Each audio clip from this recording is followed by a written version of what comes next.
Delta at James Madison with Mav Media. This is 20 Minutes with a Pro, and today we are with Reade Ahrens at HEB. Okay, so would you please tell us a little bit about yourself? Yes, I've been with HEB for 22 years. I was born and raised in Montana. Been living in Texas for the 22 years I've been with HEB. I've got 2 boys of mine, and I've got 3 stepchildren.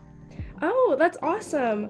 So you aren't originally from Texas, so you started HEB as soon as you got here? Yes, I came here to Texas to work for HEB. So. Oh, wow, that's amazing. So would you mind explaining to us exactly what your job is and what your position title is? Yeah, I'm Executive Vice President of Grocery Procurement and Own Brand. And so what I'm responsible for is sourcing product. So all the product that goes into grocery, frozen dairy, beer, wine, we source from local suppliers. We source from the biggest consumer product goods companies in the world, like Kraft and General Mills and Kellogg's and those type of companies. And then we buy products from about 94 countries. Oh, wow. So a lot of our products come, from Mexico, Canada, Europe, pretty much across the board. So it's product. We set the prices. We determine where product goes on the shelf. We're also accountable for developing all of the HEB brand products. So I've got that accountability. And then cost negotiation is a big part of that. Promotion, setting the promotions and coupons and all that activity. Oh my goodness, that sounds like a quite busy job. Very busy. That sounds very busy. So what does a typical day look like in that type of position? A lot of meetings. We've got a lot of our teammates that travel a lot to find products, meet with suppliers a lot. I'm in a lot of meetings just talking about, just the changing competitive environment and work to improve a lot of the things that we do. So about 5 years ago, we didn't have curbside and delivery. Mm-hmm. Now we've got it in hundreds of stores, and it's a part of our business. So we spend a lot of meetings planning. Yeah, that's really interesting. And the curbside, that's also something that's probably really important now with everything going on. So that's really awesome that y'all were able to do that. It's probably so helpful for a lot of people right now. Very much so. How long have you been in this current position? I've been in my current position. So I started 22 years ago as a buyer, and after a couple of years, moved up to a director over a team. So I've been doing this job for about 15 years. The last 3 or 4, I added own brand and I added all the shelf work at the stores. Oh wow! So you moved pretty fast through the company, getting where you are. There's a lot of great opportunities here. Yeah, that's really amazing. So what was your first position at HEB when you first moved here? I started as a buyer, but before HEB, I started bagging groceries. Oh, really? Yeah, my dad was in the grocery business, so I started bagging groceries at 17. Started moving up and made a couple moves. I moved, from Montana to Salt Lake to Alabama. And when I got here, I was buying baking categories, so flour, sugar, oil, spices, canned seafood. I had a group of categories that I was accountable for. Oh wow, that's amazing. So I'm sure you have such a great understanding of how everything works at HEB since you started from such a small position and now you're really at the top. That's really awesome to hear. Yeah. So what motivates you to do this job? Like when you first started, what motivated you to want to work up to the position you're at? Yeah, my dad was a great influence in my life and career, and his push was not that I follow in his footsteps, but I find something I loved. And my commitment has been, if I don't love what I do, then I'll go find something different. I spent a lot of hours at my job. Yeah. And so I love it. I mean, every Monday morning, I'm anxious to get up and get going. And so I like it. It changes every day. I love dealing with customers. I love dealing with all the challenges that we face from a competition standpoint. And so far, after 22 years with HEB, I still get up every day and want to come to work. And so I just love the challenge. I love the pace and love the people.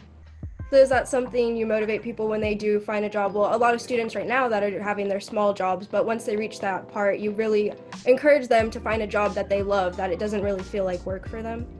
Absolutely. I meet with a lot of people, and I've told some people, if you don't love it, just because I love it, I don't expect everybody else to love it. Yeah.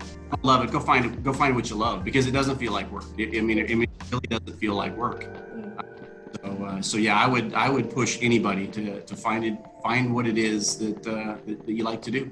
That's amazing. Does anyone else in your family work in any position at HEB, or is it just you? Now I've got a stepdaughter who is working in HR, Oh, really?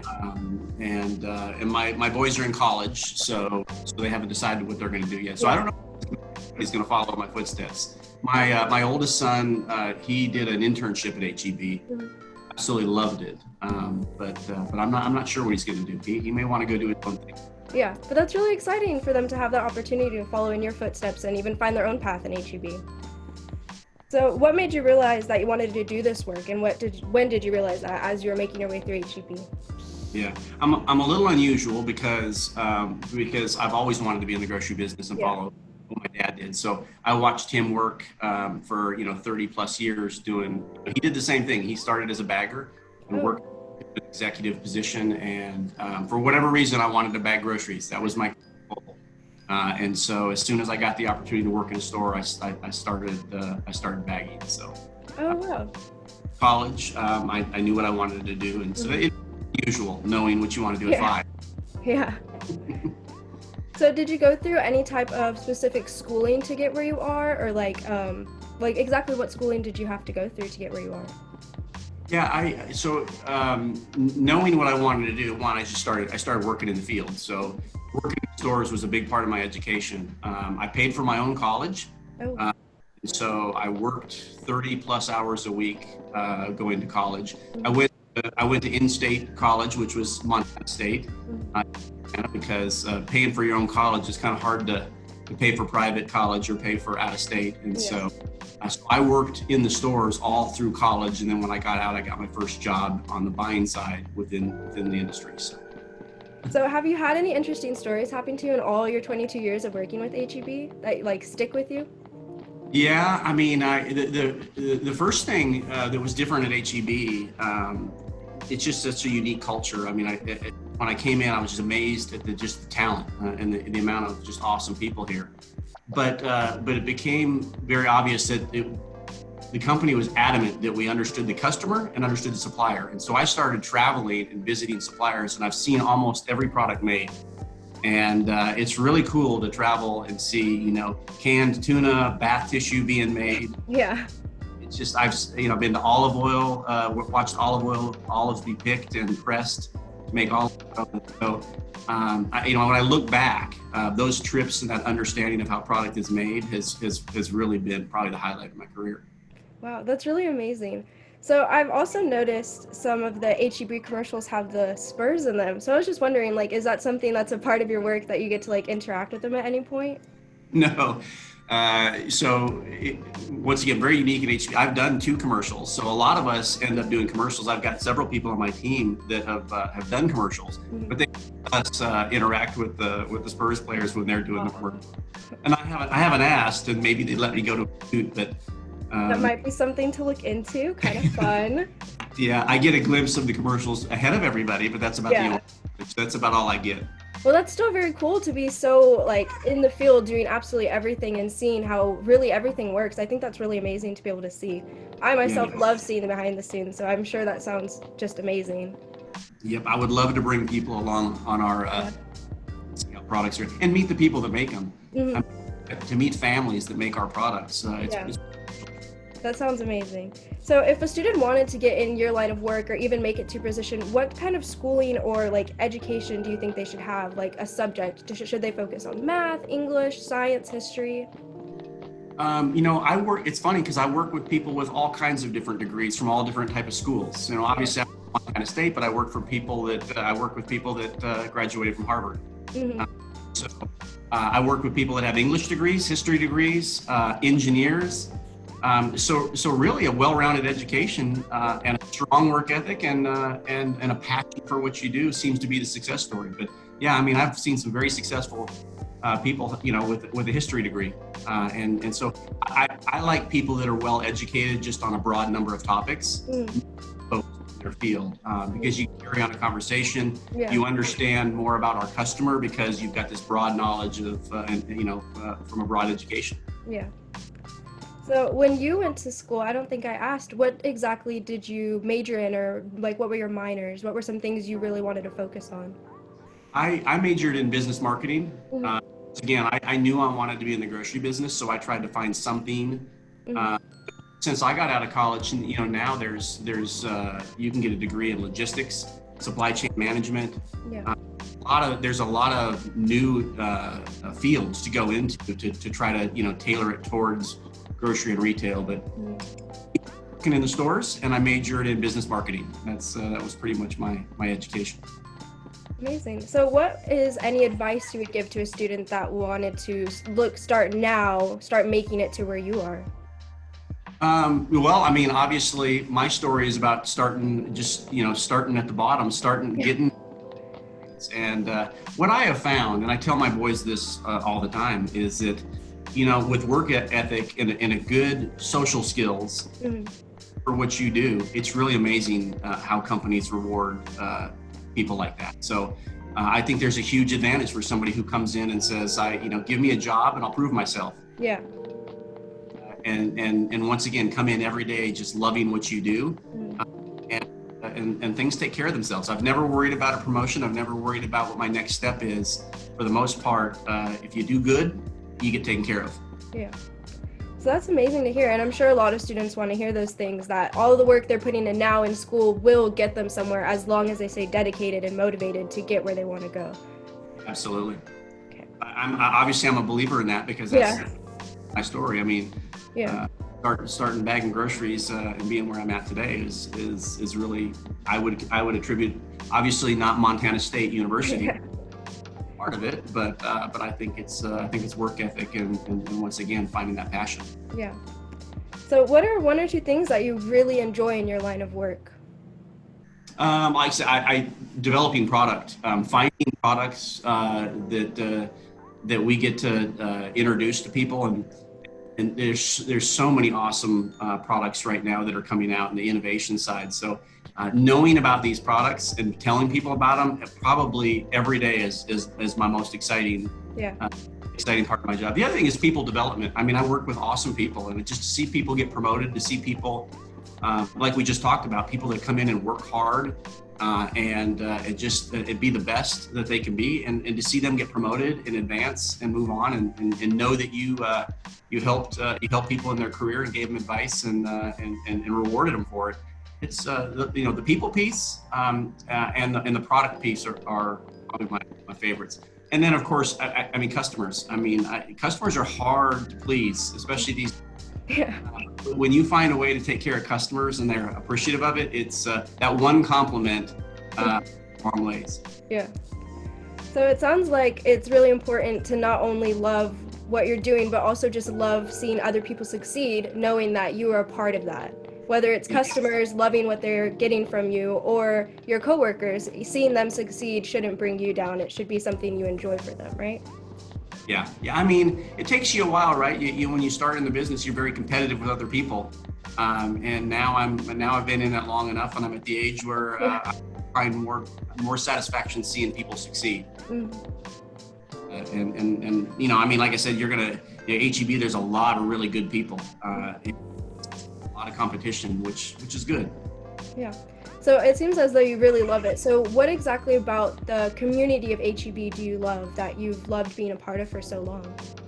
Yeah, I mean, the companies, I had the chance to work for other companies before I got here, so I have a really strong appreciation for the culture here. And it is like a family culture. It is very competitive, like I said, but the idea that HEB is about community first, and not about the numbers, and not about just delivering results, but about taking care of customers, community. There's a bigger cause. We just got the hurricane in Houston right now. Just spent the last week preparing for it and trying to figure out how we're going to help people out of this hurricane. And so the business results come from taking care of people, our partners, our suppliers, our communities. And a lot of the young people are looking for a company that nowadays that has a bigger cause than just sales and profits. And I guess I'm blessed because I've been with HEB for 22 years, and that has not changed from the day I got here. So it's nice working for a company that cares much more about just the bottom line results. So in regards to the workplace, I know you talked about how you as a person like to see other people succeed. So what characteristics do you look in for your coworkers that are around you? Yeah, it starts with passion. I mean, really, we always talk about it like when we're interviewing candidates, and what are the things that we look for. And I've talked to other people in the industry, and passion. I mean, it's just infectious. You know, when you're around somebody who just loves what they're doing, it's like I will take that person over a lot of people any day because they're going to succeed because of their passion, their drive.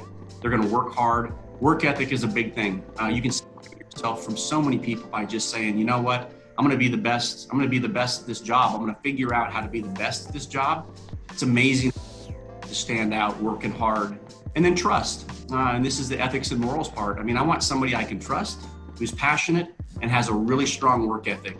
And then education is in there, but I think it falls below the other attributes I'm looking for. It's amazing. In your 22 years, have you always been surrounded by coworkers that follow these things like passion and drive? You know, I think there's a similar formula for other leaders at HEB that look for the same things because it's not fun working with somebody who hates their job. You know, I mean, it's amazing how many people rally behind people who've got a lot of energy and really are positive about what they do. And you can spot somebody. Yes, there have been people I've worked with that didn't like what they did. Mm-hmm. And then it's my job to say, you know what, go find out, whatever it is, go find out what it is you like to do because, you know, 40 plus hours a week of your life is being dedicated to this. So, but for the most part, yeah, I work around with people that really, really are passionate. That's amazing. So on your day-to-day basis, how many people do you think you interact with? In an 8 or 9 hour day, I'm in probably 6 or 7 meetings. So I would say, and now with Zoom, I'm interacting with hundreds of people. A Zoom call with 100 or 200 people on it. So yeah, easily a couple hundred people a day. But short contact in a meeting with or directly speaking to.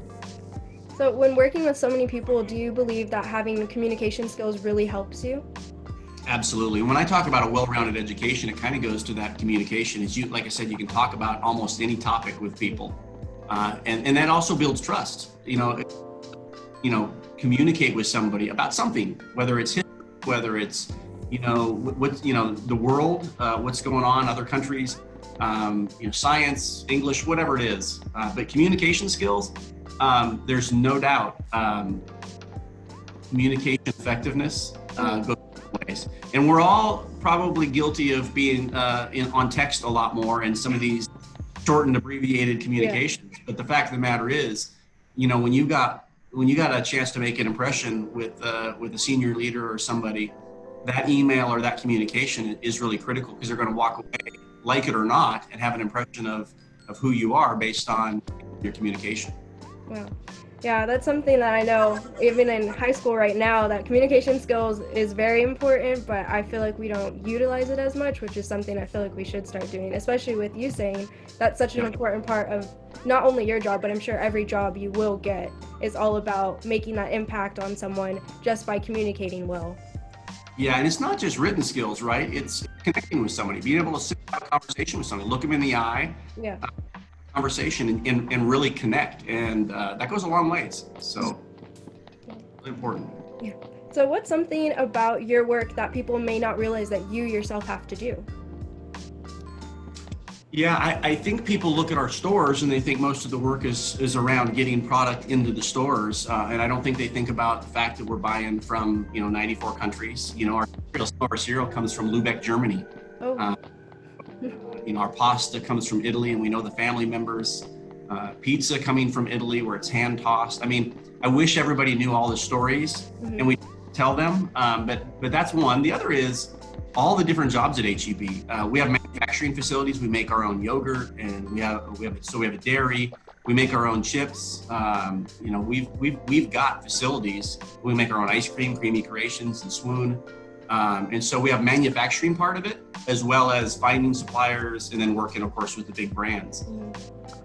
But we've got almost any degree you can think of. There's a job at HEB, from architect to HR to logistics to, I mean, we got doctors on our payroll that we have. We got clinics now. So, yeah, I mean, I don't think people realize how broad. We got 100,000 plus partners at HEB. Any field you can think of, just about you can get into at HEB. Wow, that's crazy. Has it grown since you've started it, or has it always been such a broad place to work? The number of people has grown, and certainly we weren't into clinics and we went to the side. So yeah, I think there's a lot more jobs with different fields for sure. Manufacturing has grown. We've gotten into new businesses that we make products, but for the most part, it's just more people, more stores, and that type of thing. How does it make you feel to see the place you worked at for so long just grow and become such a bigger community? I'll tell you, it's I never thought about that in my career. You know, I hear a lot of young people talk about they want to work for a company that does good. When I came out of college, I was thinking about that. I wanted to come to a company that understood and respected, my work and rewarded me for it. But I wasn't at the time thinking I wanted to be with a company that did good. After being with a couple bad companies, I have a different level of appreciation for it, and it does feel good when we are talking more about increasing people's pay than we are figuring out how we can afford it. It's a certain amount of pride in knowing you work for a company that does so many awesome things. So I'm going to look back on my career, and there's no doubt this will be the absolute best experience of my entire. Right now, I've got 33 years, and 22 of my best are right here. That's amazing to hear. So obviously, as we've talked, you love your job so much, but is there anything else in the whole world that you would ever want to do as a job? One, I mean, if I had my same job with procurement and products in the sporting good world, I would certainly like that. I would love to be in sporting goods. I also thought about having a bed and breakfast or a guest ranch in Montana and show people the state that I love and I grew up in. But for the most part, I think I'd get bored with those. I am now so addicted to the fast pace here and the challenge that it would be tough to imagine doing something different. But yeah, for some reason, I thought a guest ranch would be fantastic to have it, because I just love to take people to Montana and show them my home state. Well, I think that's everything I have for today. Thank you so much for sharing all of this information. I'm sure all of the students are going to love hearing really the background, because I feel like when they look at these places, they only see like, oh, I go shopping here and then someone bags my groceries, but it's so much more of a community, and like you said, such an amazing culture to be around. And I feel like that's so important for students to realize now, so they can start working and growing passion for any company they want to work for. Yeah, I think you're right. I see a lot of kids that leave Texas with college or a job, and so many of them want to come back. And so find a company that you can stay in your home state with. It's pretty special. So.